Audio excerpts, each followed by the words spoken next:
Hello, everybody. Good afternoon. Let me see whether I get my slides up here. Here we go. Nice to meet you all. My name's Ian Sloan. I'm going to be talking to you for the next 20 minutes or so, and I'm going to be talking about AI and the impact we think it's going to have on travel and the online travel experience. So let's start with this quote. So this is a chap called Brian Nowak, and he heads up the Morgan Stanley, the managing director at Morgan Stanley in the US. And he's obviously very, very optimistic about the impact that the AI is going to have on travel and the online travel experience. And for me, and I suspect for most of you in the room, it's not a matter of whether it is going to have a positive impact or an impact. It's what that impact is going to be and when it's going to be. We started doing a lot of stuff back on AI, but quite a few years ago. And for me, it really started in about 2016. So we started doing some research in 2016, and a lot of things started to really pick up in that year.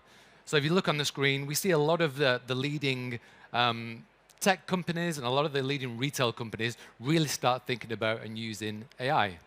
So for one example, Google Maps. It was really the first time that Google Maps started using algorithms and data to give you realistic routes for how to get from point A to point B really quickly.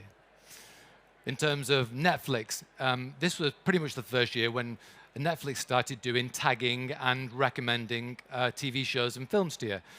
And they do that really quite simply at the time by having a massive database of tags of, family, action, whatever those tags are, and then a huge database of what people liked. So if I liked something and you like the same thing, I'm going to show you things that I liked. So that's the whole recommendation way of working. And then it's really when we started seeing smart speakers come into our living rooms, into our kitchens, and also into hotel rooms. And for years and years, conversational AI was the year of 2016, and then it was 17, and then it was 18. And it took a little while to really get to where it is today. It took probably 5 or 6 years, but it's probably getting there now. What we noticed when we started looking at that, though, and this is not a hotel screenshot, this is just a screenshot of a hotel news website at the time, is that when we looked at the way hotel websites were done, we were making all the same mistakes that the retailers were doing years and years before. Every single hotel website was the same. Whether you had a booking, whether you didn't have a booking, whether you've been to the website 10 times or never before, everything looks the same. The call to action's the same, the photos are the same, the headings are the same. So why are we doing that? We know that we're at different stages of book a journey on a hotel website, but we just react to you the same way. It's like a brochure online. So what we started doing is really gathering data. And this is a screenshot from the back end of our system back in 2017. And this is gathering data. So we've been doing this for the last, is that 7 years now? Well, 8 years. And it's already got 1 million data points because that's 1 million bookings. And it doesn't just capture the booking itself, it captures where the booking came from geographically. It captures whether it's mobile or desktop. It captures what kind of credit card people used. So we're building that entire data bank of all these bookings from all these different years. And we start using it, and this is about 5 or 6 years ago, to do some quite rudimentary things with terms of personalization. So if you see on the screen, I've not tried this out yet, this is a returning visitor. So this is someone we know has been to this website before. And we start to say, nice to see you again. Are you still looking for somewhere to stay on the 29th of August? And again, some rudimentary pulling content, changing content on the screen. Our latest reviews. We know this is an American visitor to an Irish hotel. So we're showing an American review from TripAdvisor. And then offers. We know you're a family. We know you're a family booker. Therefore, we're going to show you an offer for a family room in that hotel and not just a normal room. Again, 2019 as well, we started looking at revenue management. So all these different things we've been looking at for years now, but obviously so much has changed. And things have changed dramatically just in the last 12 months. I find this absolutely staggering. So if you look at the speed of adoption of some of these tools, and I'm sure you've seen something like this before, but if you to look at Facebook back in 2004, it took about nearly a year to get to 1 million users. Fast forward to ChatGPT last year, and it's 5 days to get to 1 million users. And I know obviously Facebook was around then, and we're so much better at social sharing, and it gets out there so much quickly. But also think of the fact that Facebook was a a leisure tool. It was interesting, it was fun, it was college kids sharing. ChatGPT is fairly geeky. It started with people like us, probably in the room, and now gone to college kids to write essays and other people using it for all kind of things. But it's still, the breakneck speed is quite staggering. And there are two big players in this space. So you've got Google, who up till a couple of weeks ago were calling it Google Bard, as in Shakespeare the Bard. Google Bard, Google Duet, and a few other services. That's all now been combined under this whole Google Gemini. So if you hear Google Gemini, that is Google's large learning model for everything they do with AI. OpenAI is obviously funded by Microsoft. So OpenAI, Microsoft, ChatGPT on one side, Google Gemini on the other side. Let's look at a few examples. One of the really interesting ones is image generation. So I got sent this a couple of weeks ago. On the left-hand side of the screen here, don't ask me why, but a developer in the company tried to figure out, this was in 2021, show me a picture of a snail in the shape of a harp. I suppose just to try and figure out whether they could trick this thing, but it's a very odd question. But what you see is fairly rudimentary, right? It's almost cartoonish. You get a lot of white backgrounds. You get a lot of kind of animated look, and it doesn't look very realistic at all. Fast forward, it's not even really 3 years, because this was a few weeks ago. This is pretty much the same request on ChatGPT now, looking for a snail and a harp. And there's some really obvious things, right? The lighting on this is amazing. You can see the light source coming in from the right. The realism, that could actually looks like a real snail. You could actually believe there's a harp on the back of this snail. And then the actual setting itself. So one side here, you've got white backgrounds on everything, and this side, it's actually set, it looks like on a rock somewhere in a park. So the massive difference between 2 years just in image generation alone. Listen to this 1 second. One of the most famous landmarks on the borders, it's 3 hills. And the myth is that Merlin, the magician, split one hill into 3 and left the 2 hills at the back of us, which you can see. So this is another type of AI service called ASR, or automatic speech recognition. And the whole point of this is that we need to understand audio as an input to then derive text as an output. It's relatively simple these days if you take into account, if I was talking my BBC language and you're very enunciated and you speak very clearly, it's fairly simple. When you start having accents, like the one we just talked about, so the Scottish accent, my northern accent, I'm from Manchester. You go up to Scotland, it's much more difficult for a process or a service to understand what you're saying. The reason we do this, though, is because it's so much more easier to make decisions once you've got text. So you purposely turn your voice as an audio input into text, and then you can understand it. So once you've got the text there, you can understand it. Is it a question? Do I need to provide an answer? How many questions are there? What's the context? That's the whole point of this bit. The next slide I'm going to show you is the opposite. So once you've got that piece of text, let's say you need to output an answer. Initially, the service will give you the answer as text again. So I'll show you that in a second. But then you actually need to apply a voice over the top of that. So in the example, for the last few years, the hospitality industry has been trying to understand how we apply AI and large language models to the user experience. So what's interesting about that for me, I didn't actually say that. That's supposed to be my voice. I gave a 10-second clip of my voice reading a book to our developers, and they put it through whatever model they put this through. And it takes the input of that piece of sentence, that description, puts it through my voice, of course, which I didn't say this, but actually delivers that audio output. So now you've got understanding speech on one side and delivering a piece of text, looking at the text on the other side and outputting speech. So you start to see how this all starts to link together. Let's take that one step further. Is it really possible that hotels could be using avatars like me within the next few years to welcome guests at the front desk? So this is a website called HeyGen. You see it there at the bottom. You can all go and try it and have a play around with it. It's basically the next evolution of everything we've just talked about. So this lady is obviously not saying that. I'm sure she's a real person and she's photographed and whatever happens.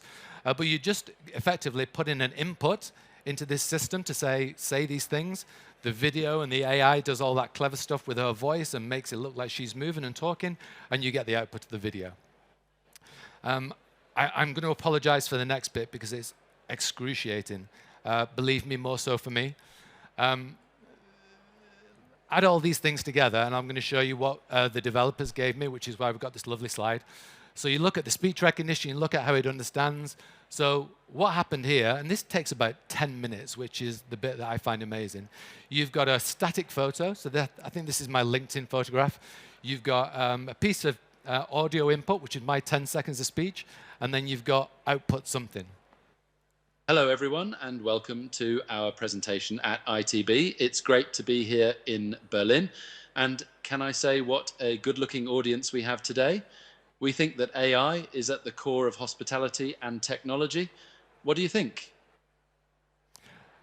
You see what I mean? Excruciating? Awful.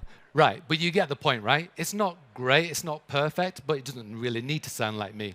But the idea is that we're getting to the point now where you can have realistic, lifelike conversations with what is effectively just an avatar. And meet my German twin brother Heinrich, because the beauty of this is that you can do translations as well. This is perfect. You can pretty much translate the same thing into any language in the world. Guten Tag zusammen. Es ist toll, so viele nette Gesichter zu sehen. Herzlich willkommen. I have no idea what I just said, but I'm assuming it makes sense to someone, so welcome. So this is all great, but the reality is, I called it, I don't know, this is nice AI, it's what gets headlines a lot of the times, people like talking about it, but it's not what I would call pragmatic AI. And I think when we talk to hotels, they want our help with some of the more mundane things, some of the things that take them time, and how can we figure out how we can help them? So what are some of those things? Well, like personalization, cancellation predictions, content generation, translations. So let me skim through some of these things, and I'll show you how we can help. So this is a screenshot of a website. I'm going to show you how we can start personalizing things. So someone goes onto the website. This is obviously recorded before I came here. And they start looking at dates in August. One of the things you notice, check dates, we purposely don't have on the first-time visitor. It doesn't say book, it says check dates. Because we know people don't book on the first visit. I'll tell you why in a minute. So you come back to the hotel, and immediately your entire situation has changed. We start talking about August. Are you still looking for stay on the 11th of August? All the offers that you get have changed to reflect pricing in August. So the entire website is dynamically changing depending on who you are, what your IP address is, what you've entered in terms of stay dates and reservation dates. And then let's take that one step further and make a booking.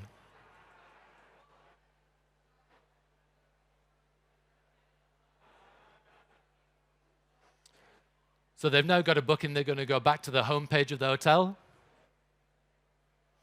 And you will notice that the entire screen changes again. So now, rather than that same image of New York, you've now got an image of your room because we know what you've booked. We've got this whole My Booking widget up here on the right because immediately you're not looking to book a room again because you've just booked one. So there's a book another stay if you want to button, but predominantly we're trying to figure out, this is my booking now. This is where I'm staying. What's my res number? What's the useful information to me? What can I do while I'm there? What are the upsells? All the stuff that when you ask people what they want after they've made a booking on a website, this is what they want. They obviously don't want to see another screen saying book now and here's a great offer because they've just booked. So that's a good website example, and personalization. Cancellations is really interesting, and it's something we don't talk about enough of in the industry.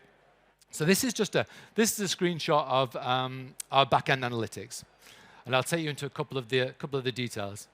So 3 key things on this screen.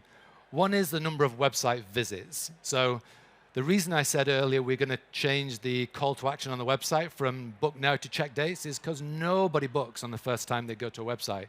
Literally, the numbers are minuscule. Nobody books. Why? Because whoever books on the first time they go to a website, you go, in this example, this person on average goes 5 times to this website over a period of 4 days and spends 14.5 minutes looking at the site. So if you start on a Monday morning, you're going to go home, talk to your wife or your husband or your partner. You're going to go and look on TripAdvisor and social and go and talk to your friends. And then maybe on Friday afternoon, you'll come back and book. That's the average. But people don't book on the first time they visit.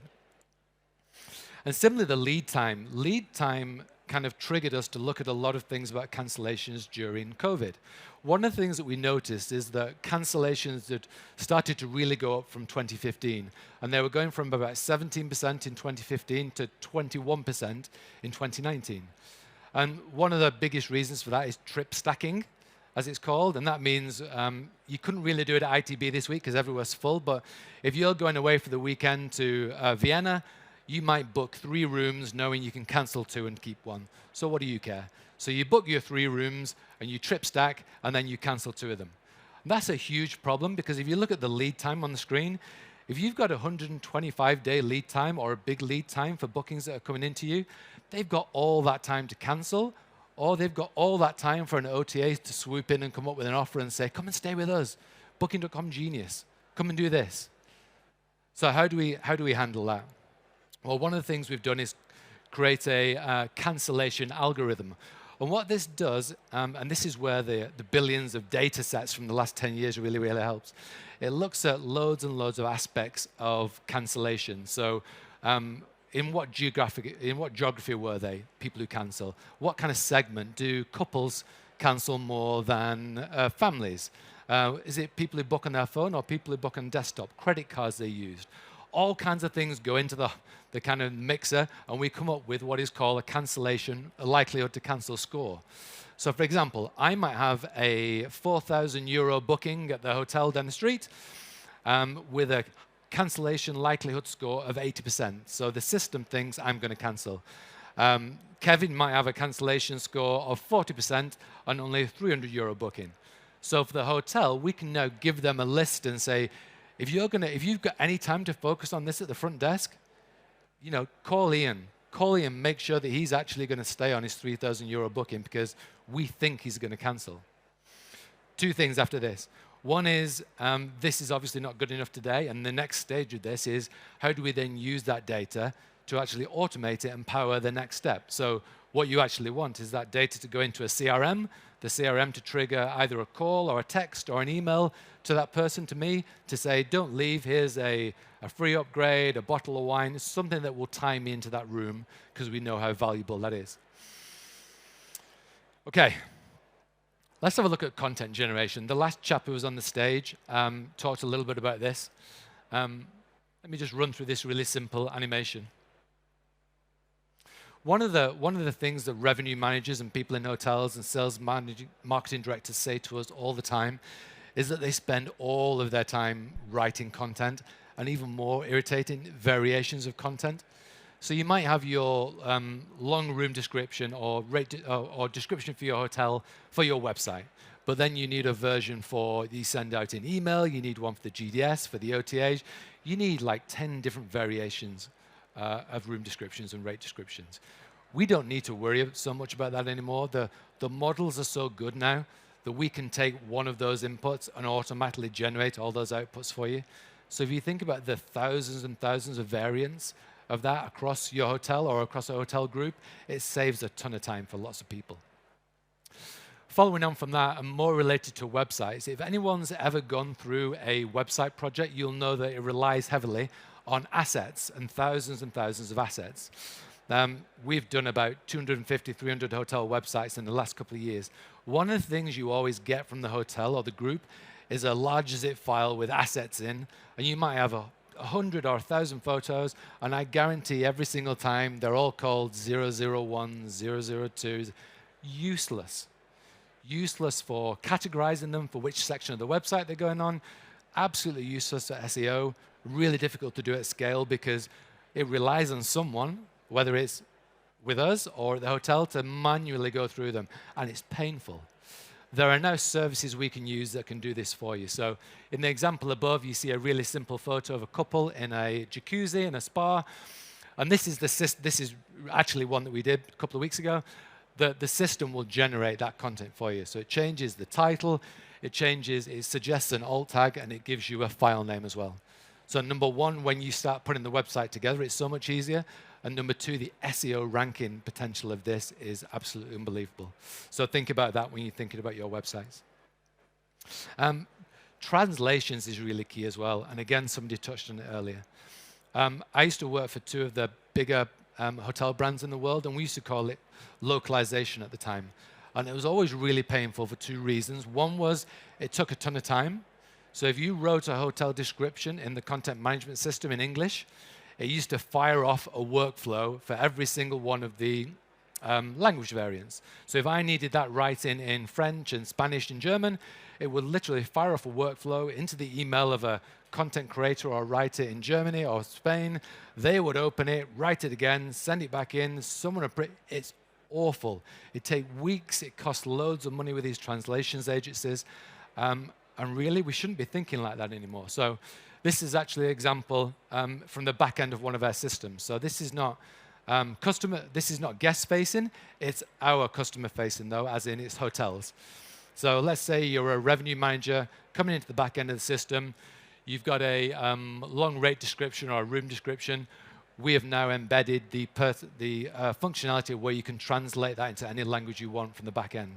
So again, then you've got those two things. You've got the ability to translate or look at the variations of one room description into all the different 10 descriptions, and then you've got the ability to seamlessly do that into any language you want to. Another thing we've noticed over the last couple of years, and you've probably all seen these when you look at hotel websites, is just the amount of pop-ups that appear now on pretty much every hotel website. So you normally get a chatbot and a don't leave soon, or here's a little link about an offer, or here are the prices on the OTAs.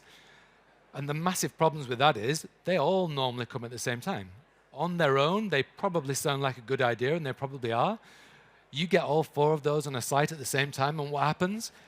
You cover your call to action button or your book now button. You cover your cookie consent tool. So all the really important things you need for GDPR and first-party data are being covered up by all this kind of noise.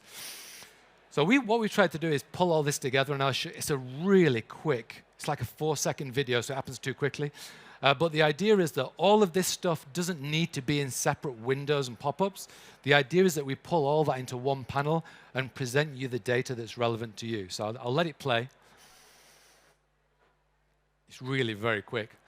So the panel on the right there is kind of now a multifunctional panel. So if you had your booking, we could show you your booking information in there. If you wanted to chat to someone at the hotel, you could start a chat session in there. You could book from that if you want and trigger a booking if you didn't already have a booking. We could put offers in there, things to do in the city nearby. So the whole point is that we're trying to take all of that noise that existed, all of that noise that just makes people cancel everything, and put it into one place where hopefully it starts actually to be useful. Okay, I'm really close to being on time, so I'm going to quickly summarize. For me, one of the things you all need to do, assuming you do work on hotels, talk to your teams.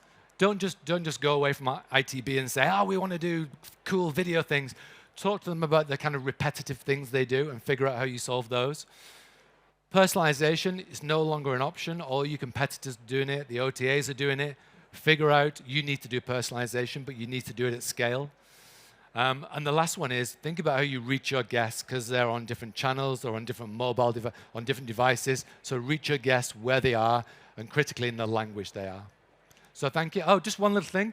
It's my birthday today, and I've not told anyone yet. So I just wanted to say happy birthday to me, maybe. Hey!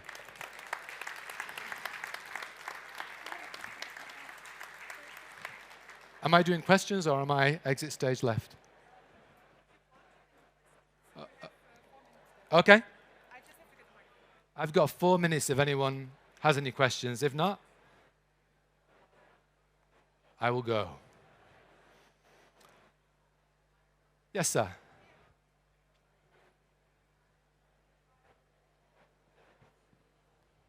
Hi, thank you for your speech. A quick one. You've shown a number of techniques that I would assume improve conversion on the website. So let's say personalization or more languages. And would you have any statistics on how effective those are? So some of them might be cumbersome to implement or require your booking engine to support it or your supplier. Have you determined what the return on investment is? Yeah, I assume it's positive, but would you have any data to back up your suggestions? It's a really interesting question. The data, as soon as you start doing this stuff, the data is obvious. So common sense tells you it works. What is really difficult is to pinpoint the effect of this. Like when you start doing the personalization on the website, you see an incremental value in it, but you can't really say it's due to that because there are conditions in the market and things change, and sometimes an email campaign might go out in the hotel. So we see that the trend is obvious for anyone to see, but really pinpointing it to one of these techniques or another is really hard to pin down. Thanks. Just being honest with you. Okay, I'll go. Thank you very much. Thanks, everyone.